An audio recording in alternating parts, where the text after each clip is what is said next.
So let's get into what the lean bog is. I'm going to start the bike and the bike's already warmed up. So basically what it is when you crack the throttle from 0 to full throttle, it chokes out on itself. And I'm sure this is what a lot of people have issues with. I'm probably going to kickstart it because I only have one hand. So the bike's running and I'm going to whack the throttle.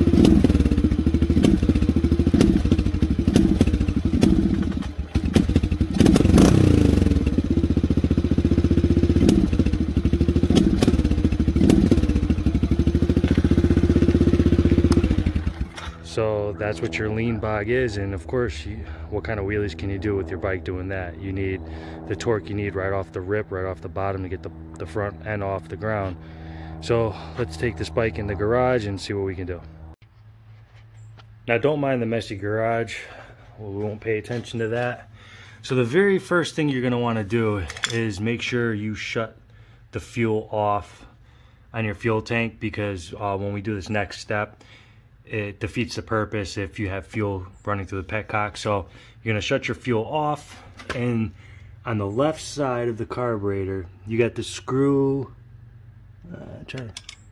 You got the screw right here, and basically on the other side that's your drain screw for the float for the ball in the carburetor right there.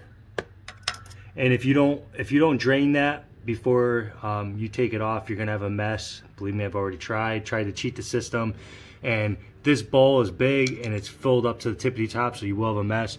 So I just have a spray can cap there for now. There's this hose that comes out from the carburetor, and that's gonna be your drain hose. So I'm just gonna crack this screw here and let it drain out. Let's see what's going on the other side. So you can see it's coming out right there, and it doesn't take long. So once it's empty, we'll move on to the next step. Now once you drain the float bowl, don't forget to tighten that screw back up, because if not, once you turn the fuel on, it's going to start pissing out of there again. So basically this bike is pretty easy. Everything's pretty much an 8mm. So I got my little ratchet. There's a cheater way to doing this. I've taken this carburetor and rejetted this bike a bajillion times, trying to figure everything out. And basically you have to take all the plastics off. That's the easiest way, or especially if you're first time doing it, I would just do that. It's a pain in the ass, but it just makes things easier. But the cheater way of doing it, how I started doing it, was just taking this one bolt out, and you can flex this this plastic out, and then you'll loosen this screw for this clamp here, and then on this side you have a head bolt there, and on the other side, that's also, I think that's an 8mm too. Yeah, 8mm. So I use a ratcheting wrench. It makes the job a lot quicker and easier. But I'm actually going to be taking off this carburetor because I jacked up my air fuel screw, and that's another thing I want to get to the bottom of. On another video, I had said that the air fuel screw doesn't do anything, and the reason why I said that's because I looked into the carburetor. But I'm going to get I'm going to do a second opinion. I'm going to look more carefully, because there is a air fuel screw, because I ordered it from Kawasaki and it does look like it does something. So I completely jacked it up because it has this weird D fitting on the top or shape, and I guess maybe the one that I had, that screwdriver, it's not a screwdriver, but the driver that I had, I think it messed it up. It stripped it out. So I'm gonna say a little prayer and hopefully I can easy out the old one and stick this one in. But we're gonna take this carburetor apart, so I'm gonna end up taking out all of the plastics. But if you don't want to do that, you could take this bolt off, and then to make it easier, this bracket, and you can literally pull this back, and you can literally loosen this clamp and spin the carburetor this way, you can get to the bowl that way, and if you want to get to the slide, you could turn it this way. But it is tight. It's definitely easier just to take everything off, but it can be done. I've done it a bunch of times. So I'm gonna go through and take all the plastics off. They're all 8mm. You got one here, one here, one here. This also takes off the seat. And then on the other side, one here, and one here. And the seat comes off, and you actually have to take this cap off. And then there's a Phillips head screw under here, and then you could pull this whole fairing right off. So I'm gonna do that. I'm sure I'm gonna try to save some time and not show that, but it's pretty simple. Okay, so I got the bolts out, and I'm just showing the screw here. I took the seat off, so you take that off. And don't worry about mixing all of these plastic bolts together. They're all the same size. They're all exactly the same. And then with these, to be able to take this fairing off, you have to take these off. So you pull these. There's like little push pins in here. You pull them, and then this slides back and out. You can see, so when you put it in there, you'll see there's a notch in there. You push it in and slide it forward. So that comes off. Same with the other side. Slide it forward. And you can go up like this. There we go. That's off. And you have two more 8mm right here. 1, 2, and then this will come right off. So I'm actually going to be pulling off my fuel tank too, just to make life a little bit easier. There's one 8mm down in here. I already loosened it up. And then you have this rubber, I don't know if it's a clip or whatever the heck it is. I don't know what you want to call it, but it's hard to do with one hand. All right, so we got that off. And you have your fuel line that goes into the carburetor, and I'm going to be pulling the carburetor completely out because, again, here, if you could see, is where my air fuel screw is supposed to be, and it's all jacked up. So I want to pull the carburetor completely out. So I pulled this off, and I just stuck a bolt in there because it was dribbling out a little bit of fuel that was just in the line. So that's just an idea. The bolt fits right in there, one of the 8mm that you take off. So now I'm just going to lift the tank off. Okay, now my tank's off, so I'm going to just give this. Here's another little quick tip. Or I don't even know if it worked, but it worked for me. So if you find your bike is just shutting off randomly, say if you're doing wheelies or if you're just putzing around at a low RPM and the bike just randomly just keeps shutting off for some reason. I noticed that was happening to me, and it was over and over. So just check your battery terminals and make sure they're tight. I couldn't figure out what the heck it was, and once I tightened them down, something must have been loose. And then also check your ground and make sure it's all tight, because my bike never did that again once I tightened those down. So I could assume that's what it was. And so my next step, I'm going to loosen this Phillips head screw here that's holding the boot on. I'm sorry for the angles and the views. And then I'm going to take my 8mm ratcheting wrench and pull one and the other one out on the other side right there. And you're going to have this black spacer with rubber O-ring. That's going to fall out, so just be careful of that. So I'll do that right now.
Okay, now you've seen the black spacer fall out. Now, just hold on to it for your first time. I know the orientation this goes, so I'm not too worried about it. There's a flat piece on one side, and then there's a rubber O-ring on the other side. And you have to make sure what the orientation is on this, because if you look on the manifold, it's shaped just like this. So you got the pointy part at the bottom and the round part at the top. And you have to make sure there's already an O-ring on this side of the carburetor. So that's already got the O-ring. So you make sure the O-ring goes against the manifold here. And you want to make sure the pointy part is at the bottom and the rounded part is at the top. And just don't forget that. Now, another thing is I took this carburetor out a million times. And sometimes it's easy to, like, you think that the bolt is in, but this is cocked sideways. And I actually put a slice in this rubber O-ring on the other side. And the bike was having a lean condition one day for that. And that's another thing to note. So what I do is I use a little bit of grease and I just put grease around it to make a better seal. That's an option. You could do it or not do it, but I do that now because I noticed a much better seal that way. And, you know, that's up to you. So now I'm going to be pulling out the top of the slide here. And it just screws right out. Just be careful. You shouldn't have to force it. And just know, take pictures if you need to. This only goes in one way. Don't try to force it. Like, say if you leave the plastics in and don't take everything off. If you look down in here, you'll see, the camera probably won't pick it up, but you'll see there's a little notch right there along the wall. So that notch has to line up with this cutout here, so that the slide stays locked into place and it's not like moving around. So if it's not going down, then it means it's not lined up. So basically this notch is on this side and this notch is on that side. And when you look inside the barrel of the carburetor, you'll see what I'm talking about. But just make sure, and that way you make sure it goes all the way down and it's not binding up or anything like that. Now, to take this carburetor fully off, because you have your choke cable here, this looks like a little bit of a pain in the balls. I've never actually taken the carburetor completely out of the bike. So you got this screw here, and then you have this whole mechanism here, but then it also attaches to the butterfly in here. So it just looks like a pain in the balls. I hate when you have to mess with springs, like, because they just never seem, there's one in the front and one in the back, the mechanism, they just never seem to go back on the right way. So I'm not going to mess with that. So from here, basically you got your two float bowl screws, and these are don't strip them out. They shouldn't be too tight, and you don't need to tighten them super tight either, because they strip out very easily, and then you're going to be screwed, because, you know, if you want to rejet this thing, you know, and play around with it. So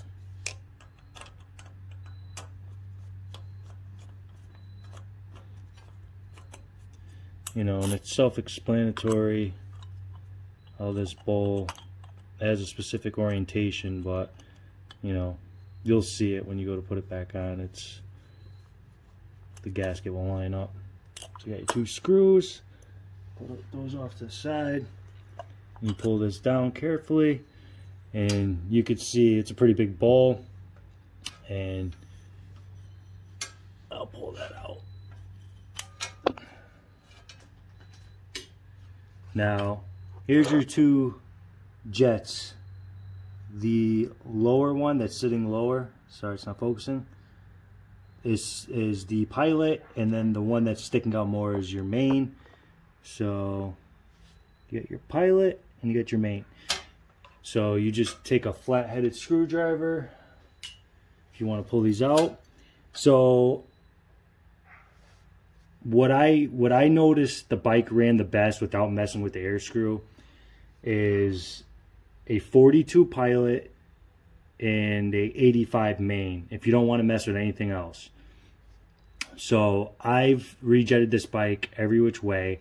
I went up to a 100 main, I went to a 45 Pilot, I shimmed the needle here, which I'm going to show you how to do also. And you know, some of these people on YouTube, or they're like at 110 main and everything like that. The bike was running extremely rich. I know it depends on your sea level. I'm at sea level, so I'm just telling you what worked for me. The bike was running extremely rich with a 90, anything past a 90 main, and you can see all that spooge down there. That's from me running the bike super rich. Now, don't get me wrong, the bike ran like a, you know, a raped ape. It ran really good rich, but it was so rich you can smell the fuel. It wasn't even burning at that point. So I'm gonna see what I got for a main here. I believe I have an 80 main, and what it comes with, this bike comes with stock, I believe, is a, what is it, 78 main and a 40 Pilot. So what do we got? Yeah, I got an 80 main, and these jets make a big difference. Like, you can see, if you get a bunch of different jets, you can see the holes are huge as they go along, and they clog up easy too. So if your bike's running like shit, it's most likely your Pilot. You pull that out and clean it out really good. So again, I have a bunch of Pilots and mains because I've been through this bike and this carburetor a million times. If you choose to rejet this thing any way you like to play around with it, I suggest you get 80, 85, 90, 95, and a 100. I don't think you ever need to go bigger than 100 main, and I don't think you're ever going to need to go more than a 42 Pilot, but you can get up to a 45 just to try. I mean, you can go higher, but believe me, the bike is going to run extremely rich, and I just think it's silly at that point to run something that high. So here we got my 85 main.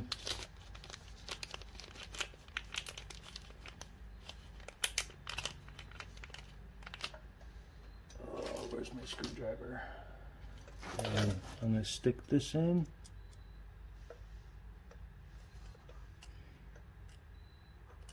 And make sure you go straight.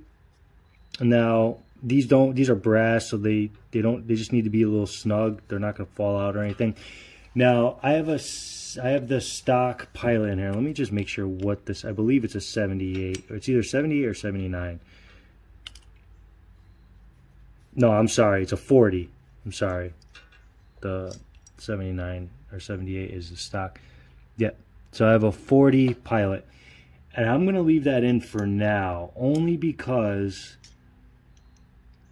if I'm able to get the air screw out and richen that up, it's going to richen the Pilot anyways in that circuit. It's going to add more fuel. And also, I'm going to be showing you how to shim the needle. And the reason why I'm doing that is because I have shimmed this before. And the reason why I'm doing that is because when I notice when I'm doing wheelies, so the reason why I want to keep it a little leaner on the Pilot is because when you're wheeling, you only give it, once your bike is up, you're only giving it this much throttle, and that's going to be basically your Pilot circuit. And then midway is going to be your needle, kind of. The needle affects everything, but midway is mostly going to be needle, and then full throttle is going to be your main Pilot there. Not main Pilot, but your main jet here. So on a normal bike, you can, so basically how I pull this, I'm going to take this out, is I just keep pulling this spring,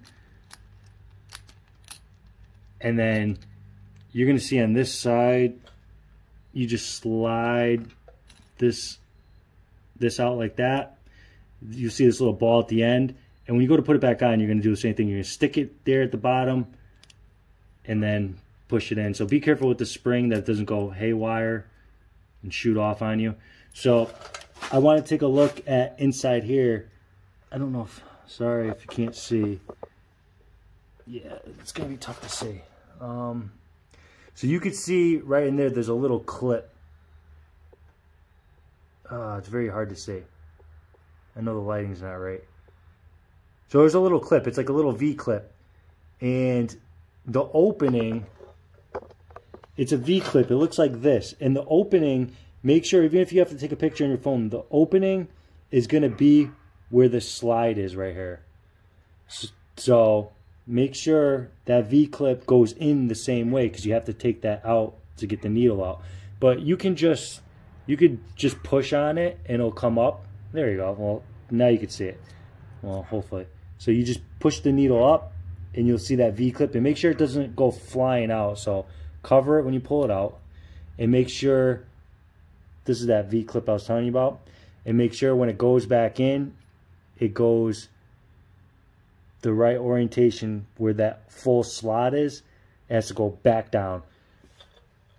So we'll put that off to the side, and let's get over here. So I'm going to pull this out, and you have your needle. And on a normal dirt bike, you'll have, sorry, this thing isn't focusing, but you would have different slots, and you can actually pull this clip out and slot it in different ways. But this KLX doesn't have it. They don't want you to be able to adjust that. So if you have another dirt bike and you ever use a JD jetting kit or something, you can, they have something called a half clip, and it comes in your JD jet kit, and basically it's just a little washer, and you could use that, and that's all I think you would really need. Or RC cars, if you're into RC cars, you have these little nylon washers, and these are basically A-arm spacers, or they could actually, or some of them may actually be for the shock, spacers for the shock. But the biggest thing is you have to make sure it fits into, there's a circular ring down at the bottom of here, down in there, and you have to make sure that this fits in that circular ring, because you don't want it sitting on top. It would, then the needle will be too high, and the bike will be running super rich. So basically, the half clip, what it does is you'll just thread that through the needle like that, and it sits against that clip, and all it does is raise the needle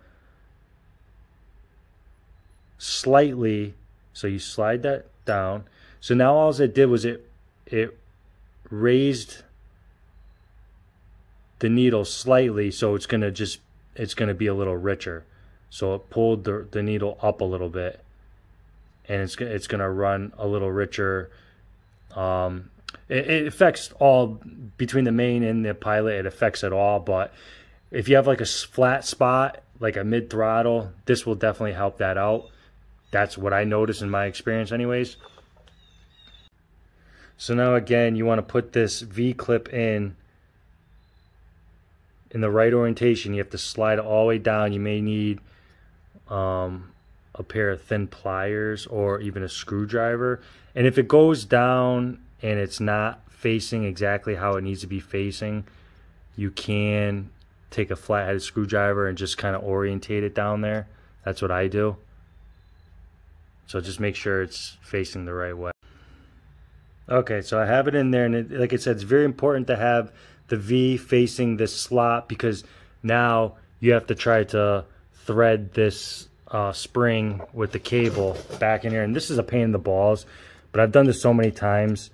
So basically what I do is I try to bunch this all up, and it kind of hurts your fingers a little bit, but you can bunch it all up and just hold it back, and it's a pain in the butt, and it may hurt your fingers, so I try to get as much slack as I can. And then you'll see at the bottom there's a little hole. You're going to stick that ball in that hole, and then work the cable in there, and then let the spring go, and make sure it seats all the way down into the seat like so. And now we're going to slide this back into the carb. And again, this notch and this side, the smaller notch, is going to go on the side facing you. It only goes one way. Like, you can't force it, but you don't want it to. It should slide in easy. There you go. And then you'll just screw that back down. But again, I'm going to be finishing this video up after, hopefully, if I can get this air screw down. So I'm not going to stick this in just yet. So my biggest thing with the air screw in my last video is I was saying that it did nothing. And the reason why I was saying that is down in the carburetor, you can see that brass sticking out of the side, and that is the idle screw. So when you look at the air screw where that is, it doesn't lead into the barrel of the carburetor, which baffles me, because on my big bike over there, you can see clearly that the idle and the air screw go right into the barrel of the carburetor. So when you follow this channel right here down, and you look on this side, it doesn't go to anything. But when you look at the bottom, you can see here, you can see right there, there's a channel, and you look straight down. It goes right down to the bottom of the carburetor, and then it goes right here to the pilot. So it's like, maybe it's controlling from the bottom, you know, maybe it's controlling the airflow from the bottom of the pilot, but that's where it leads to. It's a very weird setup, because like I said, on my big bike, it goes directly into the port. So I'm going to try to get this jacked up screw out. I may just try to drill it out and pray that I don't mess up the threads, and then put the new one in. So so let me show you how I messed it up.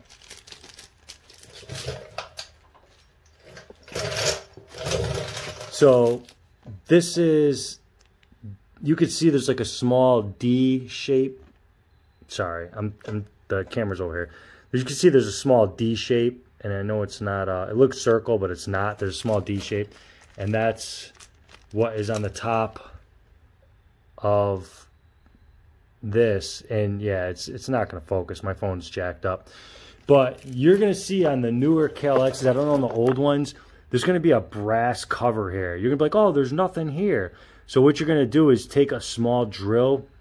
You'll drill a pilot hole, and whether you put like a pick in there or something, you could pull that brass cover out, and then you're going to see this brass screw. That's actually going to be your air fuel screw. Again, I don't know if it does anything or not. Everybody swears by it, but I'm going to see if this new one, yeah, see, it doesn't quite fit. This is too big. This is why I stripped it out to begin with. It was too big, and it stripped it right out. So if you order this tool online, make sure you get the right one for the KLX, because this is like a universal one that you can work on weed whackers, lawnmowers, but it said it was the D tool, the D-shaped tool, but it's clearly doesn't work. So let me try to get that screw out, and I'll go from there. All right, so we have an update here. The last where I left off, I was trying to extract the air screw from in this stock Keen carburetor, and I royally failed and screwed it all up. My hope was to easy out the air screw, because I bought another one, and then I was gonna notch a flathead in there, and then, you know, be able to use the air screw. I did confirm that the air screw does work, but it works through the bottom. In the bowl, they're like where the pilot and the main come together. That's where the air screw works, I guess. It's different than a bigger carburetor, I guess. So anyways, so I messed this up. So the brass that was in there was so soft, I just kept messing it up. and I went to just fully drill it out, and I ended up drilling out all the threads, so this thing was trash. I went online, and this carburetor retails between $140 and $160 and up, and nobody had them in stock, and the people that did have them in stock, it wasn't complete, and it was also $160. The cheaper ones that I found at Rocky Mountain, they didn't have them in stock. So I took a chance. I went on Amazon and I found these Chinese knockoff cans right here. This is actually a BH or a B&H carburetor on Amazon. It was $45. So I went on the forums and I asked a couple people if anybody has experience with these carburetors, and the couple people that got back to me said it works really well and they had good luck with it. So I said, screw it, it's $45. I tried it. So when I took this carburetor apart and I looked at the main and the pilot jet just to see if everything was the same, because the carburetors look exactly the same, I took the main and pilot out, and it's almost like they took this carburetor and they fixed all the issues that this carburetor had. So stock, this carburetor comes with a 40 pilot and a 78 main, which is just too lean. This carburetor comes with a 42 pilot and an 82 main. And I also noticed the taper of this needle on this carburetor is different than this one.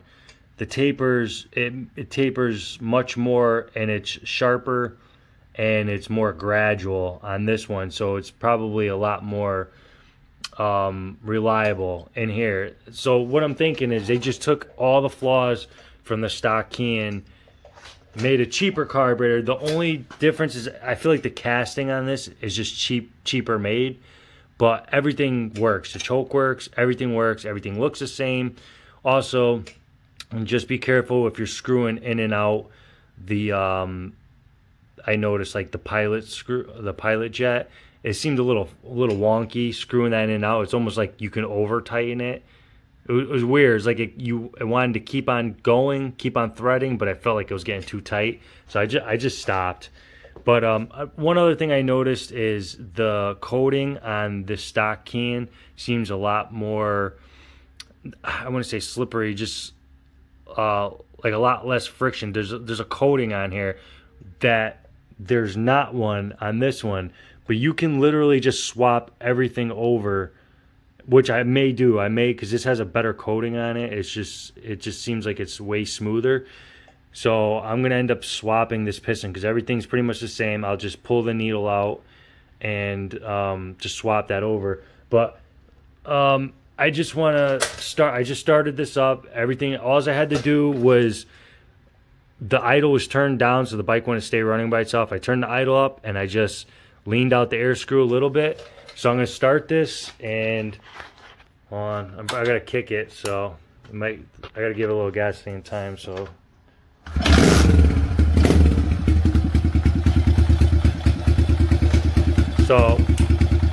the bike's running. It's still a little cold, but I had it running a little bit ago.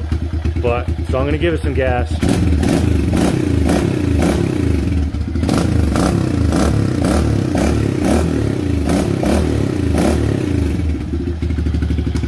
Alright, so that's the $45 BH or B&H knockoff can that's on Amazon.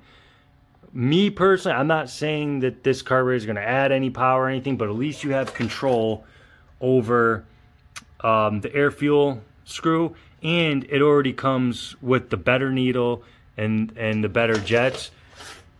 I mean, I hate to say it, but I would just swap out the, if you're having issues with your carburetor and you can't get your stock KLX cans to run right, I would just swap this out. It's $45. The air screw's right there, and you can see from this video, everything matches right up, bolts right up, and the bike actually runs a lot better with this carburetor. Even with me jetting the stock can every which way, so far, I mean, I haven't ridden the bike yet, but just starting it up and just, revving the engine, there's zero hesitation. I actually can't wait to take this thing out and wheelie. I'm going to put the plastics on right now. So, yeah, I mean, this isn't how I intended this video to go. I intended just to show how to jet the stock key in, but I'm actually really happy with this knockoff Amazon carburetor. It works really well. All right, guys, see you in the next video.